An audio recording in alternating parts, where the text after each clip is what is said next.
বাংলাদেশের মানুষ গুজব প্রচার করতে এবং বিশ্বাস করতে ভালোবাসে। শোনা যায়, জানা যায়। এই জানা যায় বলতে গিয়ে জানাজা পড়ে ফেলে। হানিফ সংকেতের মৃত্যু সংবাদ প্রচার হয়ে গেছে ভার্চুয়াল মিডিয়ায়, পরে তার স্টেটমেন্ট করতে হয়েছে, ভাই আমি মরি নাই। মাকে সন্তানের থেকে বেশি কেউ ভালোবাসে?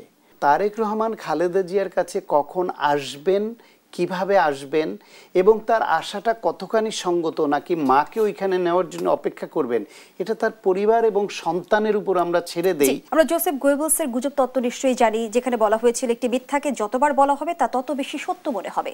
বর্তমান রাজনৈতিক বাস্তবতায় আমরা দেখছি কখনো খালেদা জিয়ার অসুস্থতা কেন্দ্র করে গুজব ছড়ানো হচ্ছে, তারেক রহমানের দেশে ফেরাকে বিষয়কে কেন্দ্র করে গুজব ছড়ানো হচ্ছে, -4 তত্ত্ব তো আছেই, সেই সঙ্গে নির্বাচন কেন্দ্রিক গুজব। কি উদ্দেশ্যে? বাংলাদেশের মানুষ গুজব প্রচার করতে এবং বিশ্বাস করতে ভালোবাসে। এইটা আজকে নতুন না, এটা আগের বিভিন্ন ঘটনায় আপনি দেখবেন। বাংলাদেশে শুধু গুজব ছড়িয়ে গুজবের উপর ভিত্তি করে পিটিয়ে মানুষ মেরে ফেলে। ছেলে ধরা সন্দেহ অনেককে পিটিয়ে মেরেছে না অতীতে, এবং নৃশংসতা। আপনাদের মনে আছে যে বাড্ডারিদিকে একটা স্কুলে সন্তানকে ভর্তির বিষয় নিয়ে এক নারীকে কিভাবে পিটিয়ে মেরেছে।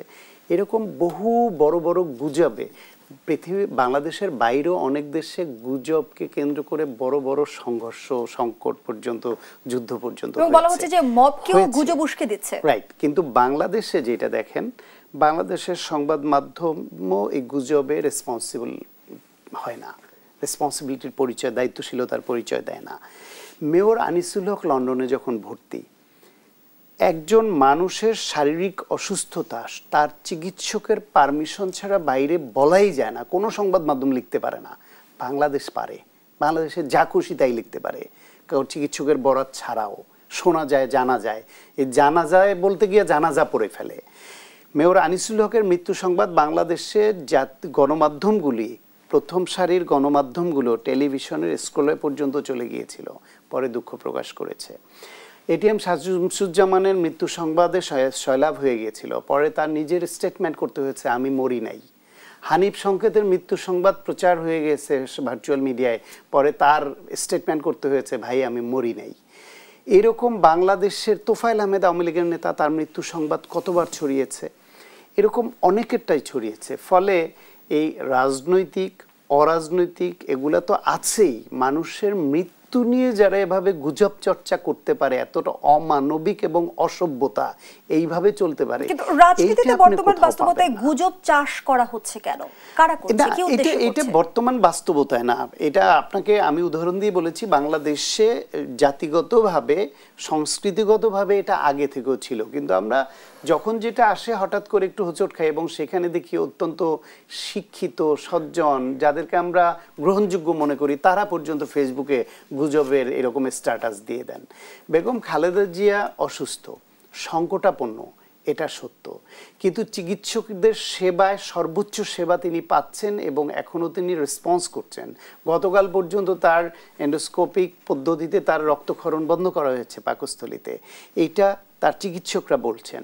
তার চিকিৎসা বিষয়ে ব্রিফ করার দায়িত্বে নিয়োজিত বিএনপির স্ট্যান্ডিং কমিটির member professor AZM Zahid Hossain, তিনি আজকেও বলছেন তার অবস্থা খুব সংকটাপন্ন হলো, এখন স্থিতিশীল, এবং চিকিৎসকরা চেষ্টা করছেন। তার চিকিৎসার বিষয়ে বিদেশ থেকে, ব্রিটেন থেকে যেই ক্রিটিক্যাল কেয়ার মেডিসিন এক্সপার্ট যিনি আসছেন, তিনি ওয়ার্ল্ড রিনাউন একজন এক্সপার্ট। তিনি বলছেন তাকে লন্ডনে নেওয়া যায়, এবং এয়ার অ্যাম্বুলেন্স আসতে টেকনিক্যাল কারণে দেরি হয়েছে। এখন যদি এই অবস্থায় নেওয়ার মতো পজিশন থাকে তাহলে বিদেশ নেবেন। সুতরাং তার অসুস্থতা, এটা তার চিকিৎসক টিমকে আমরা বুঝতে দেই, তারাই ঠিক করবেন কখন তার খারাপ বা ভালো এটা বলবেন। এর বাইরে আমাদের তো আবিষ্কার করার দরকার কি। আর একটা কথা বলি, তারেক রহমান মাকে সন্তানের থেকে বেশি কেউ ভালোবাসে। সুতরাং তারেক রহমান খালেদা জিয়ার কাছে কখন আসবেন, কিভাবে আসবেন এবং তার আশাটা কতখানি সঙ্গত, নাকি মাকে ওইখানে নেওয়ার জন্য অপেক্ষা করবেন, এটা তার পরিবার এবং সন্তানের উপর আমরা ছেড়ে দেই। মা সন্তানের থেকে বেশি ভালোবাসা দেখাইতে আমরা যারা যাই, তারা আসলে ওই বক ধার্মিকের মতো ভণ্ড।